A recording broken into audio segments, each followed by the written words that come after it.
Hello दोस्तों। हमारा topic चल रहा था पर्यावरण मूल्यांकन का प्रभाव, जिसके अंदर हम पढ़े थे कि मूल्यांकन का परिचय क्या होता है, इसकी मौलिक संकल्पना क्या क्या है और भारत में पर्यावरण मूल्यांकन का क्या प्रभाव है। अब पर्यावरण प्रभाव के मूल्यांकन के उद्देश्य आज हम पढ़ेंगे। पर्यावरण प्रभाव की मूल्यांकन की विधियाँ या कार्यविधि। तो आज का जो टॉपिक हमारा है पर्यावरणीय प्रभाव की कार्यविधि।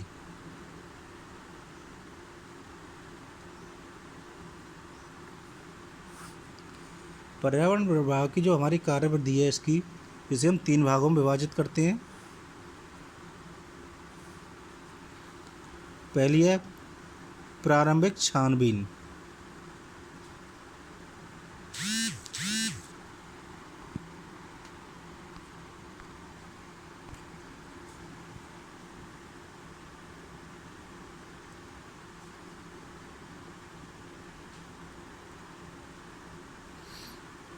दूसरी है तीव्र पर्यावरणीय प्रभाव मूल्यांकन। तीव्र पर्यावरणीय प्रभाव मूल्यांकन।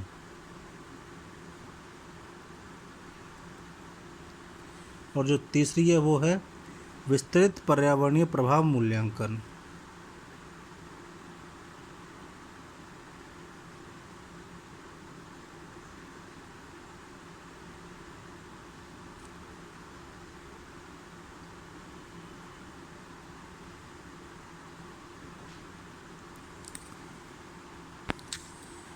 तो पहली हमारी है प्रारंभिक छानबीन।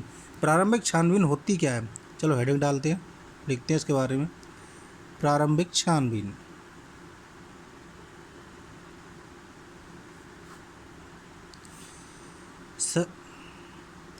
सर्वप्रथम लागू की जाने वाली विकास परियोजनाएं। साथ ही साथ लिखते चलाओ, देखना। सर्वप्रथम लागू की जाने वाली विकास योजनाएं या परियोजना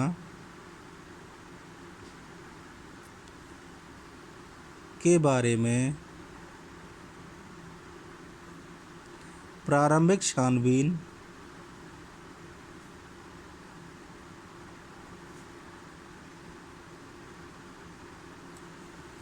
यह जानने के लिए की जाती है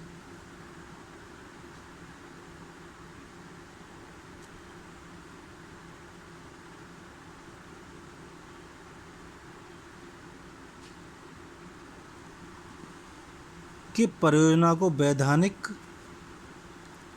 के परियोजना को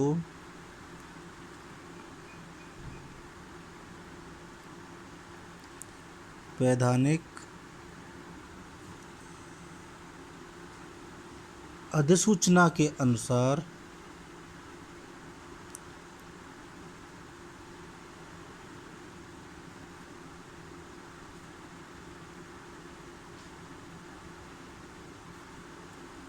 पर्यावरणीय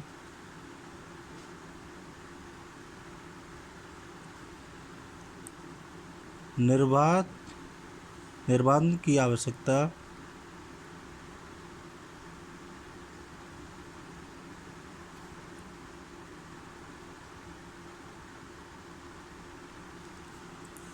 है अथवा नहीं।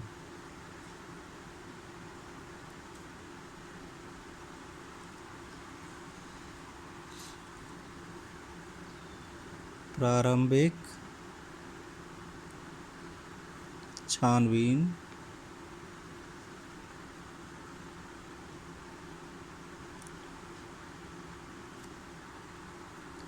के द्वारा हमें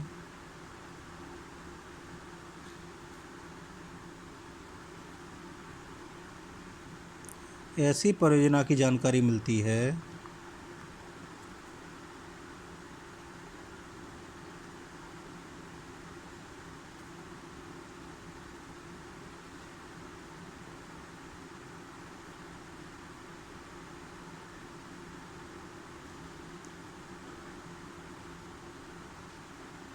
जो पर्यावरणीय गंभीर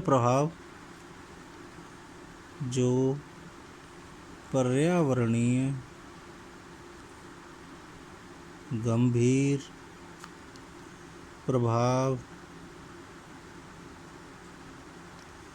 नहीं उत्पन्न करती है।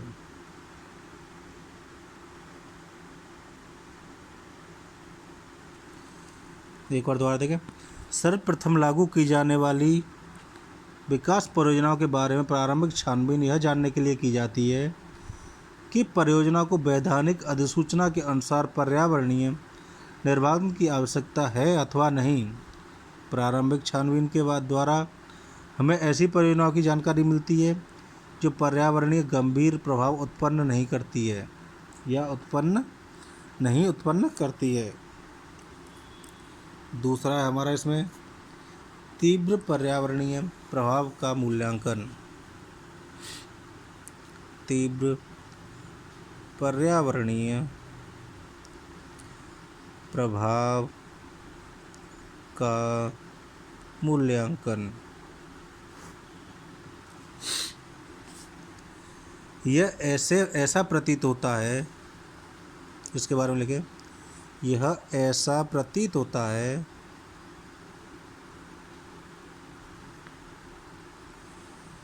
कि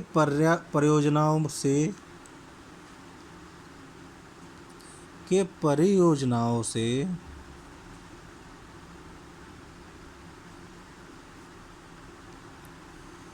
पर्यावरण पर प्रतिकूल प्रभाव पड़ सकता है।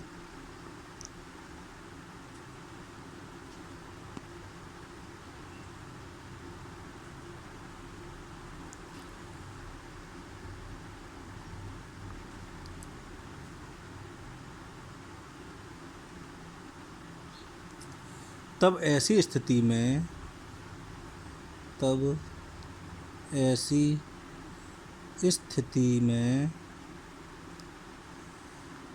तीव्र पर्यावरणीय प्रभाव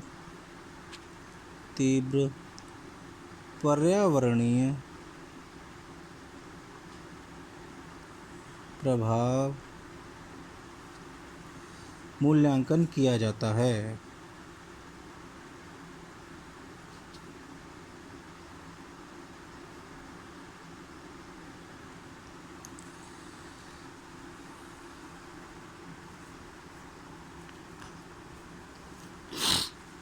एक और दोबारा देखें, इसके नाम से ही प्रतीत हो रहा है, क्या हो रहा है, यदि ऐसा प्रतीत होता है कि परियोजनाओं के पर्यावरणीय प्रभाव पर प्रतिकूल प्रभाव पड़ सकता है, तब ऐसी स्थिति में तीव्र पर्यावरणीय प्रभाव का मूल्यांकन किया जाता है।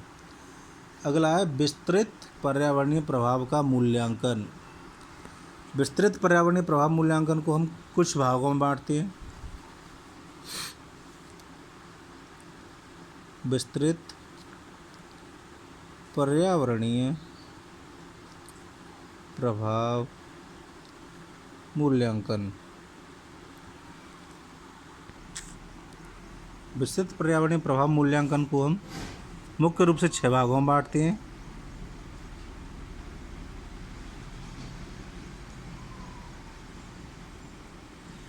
जिसमें पहला आता है बेसलाइन डाटा।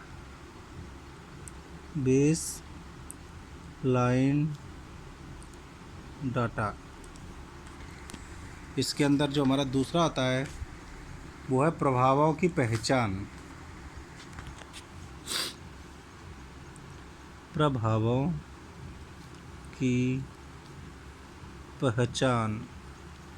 तीसरा है प्रभावों की भविष्यवाणी।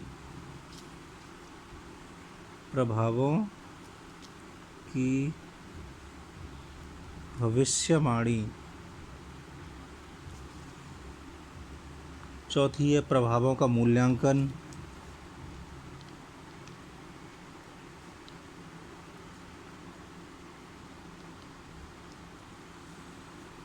अगला है परियोजनाओं की पर्यवेक्षण एवं सामक उपाय।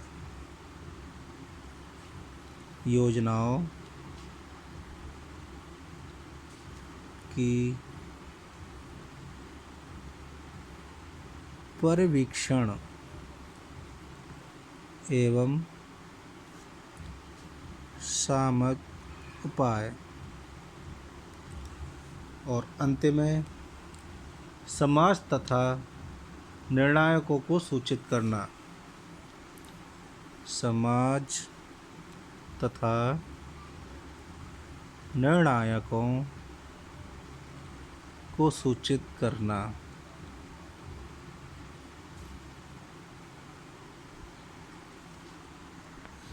तो देखते हैं इन सब के बारे में कि विस्तृत पर्यावरणीय प्रभाव के मूल्यांकन में जो हमारे ये 6 पॉइंट हैं, इनके अंदर क्या क्या दिया गया है। सबसे पहला है बेसलाइन डाटा। बेसलाइन डाटा के अंतर्गत क्या है कि परियोजनाओं की विवेचना, प्रकृति एवं क्षेत्र में घटित होने वाली क्रियाकलापों की तीव्र से जानकारी एकत्रित करना ही मूल सूचना कही जाती है। जनसंख्या घनत्व, शिक्षा स्तर, उम्र व लिंग वितरण की बीमारी, जातीय समूह तथा मृत्यु दर इत्यादि मूल सूचना ही बेसलाइन डाटा कहलाती हैं। पर्यावरण के विवेचन में वायुमंडल, जलमंडल, स्थलमंडल तथा जैवमंडल की समुचित जानकारी भी बेसलाइन डाटा में सम्मिलित है, जो अत्यंत महत्वपूर्ण है। दूसरा बिंदु है प्रभावों की पहचान।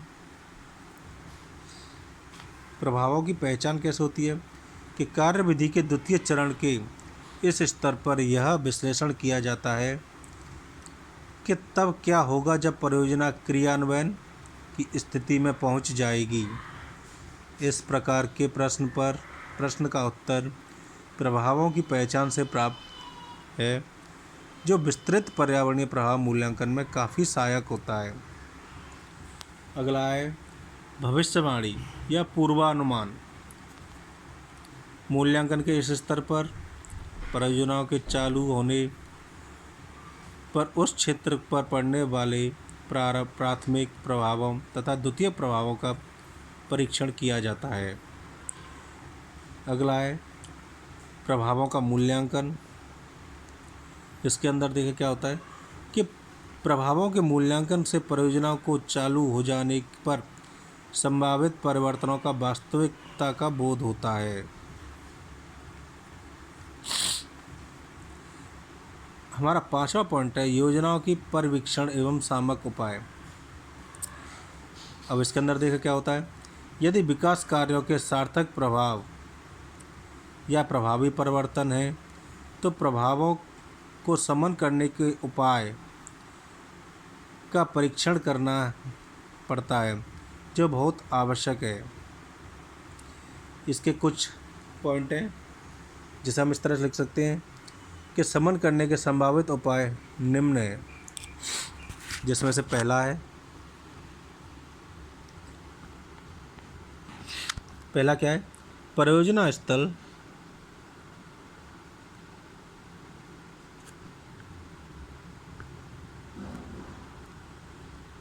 मार्ग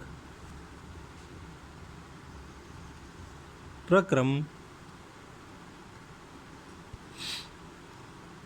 कच्चा माल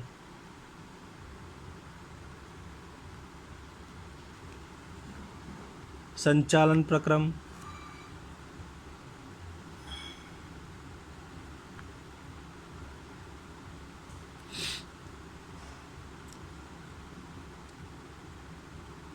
निस्तारण मार्ग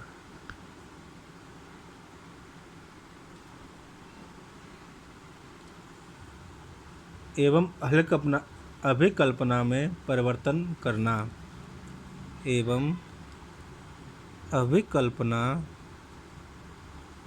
में परिवर्तन करना।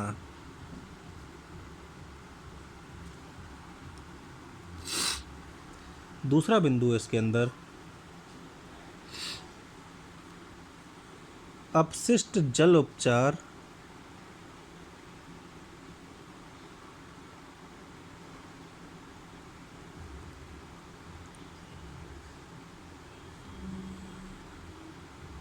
प्रबोधन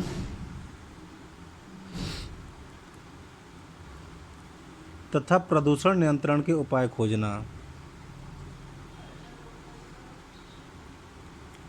प्रदूषण नियंत्रण के उपाय खोजना।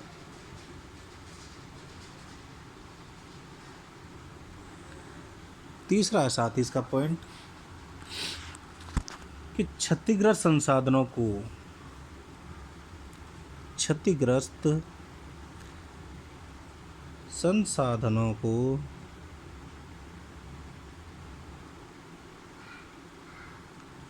पुनः स्थापित करना,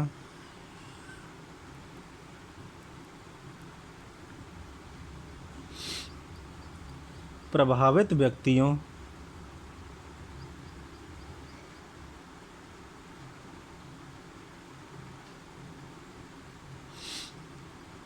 को आर्थिक सहायता प्रदान करना,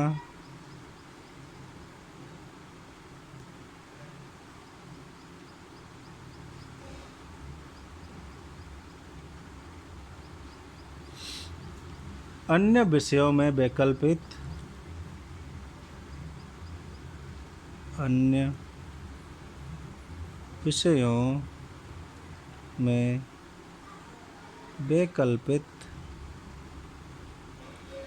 छूट प्रदान करना,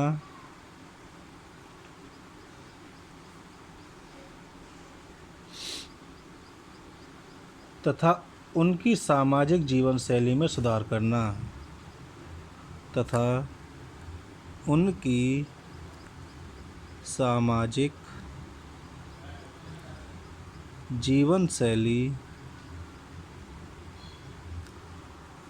में सुधार करना है।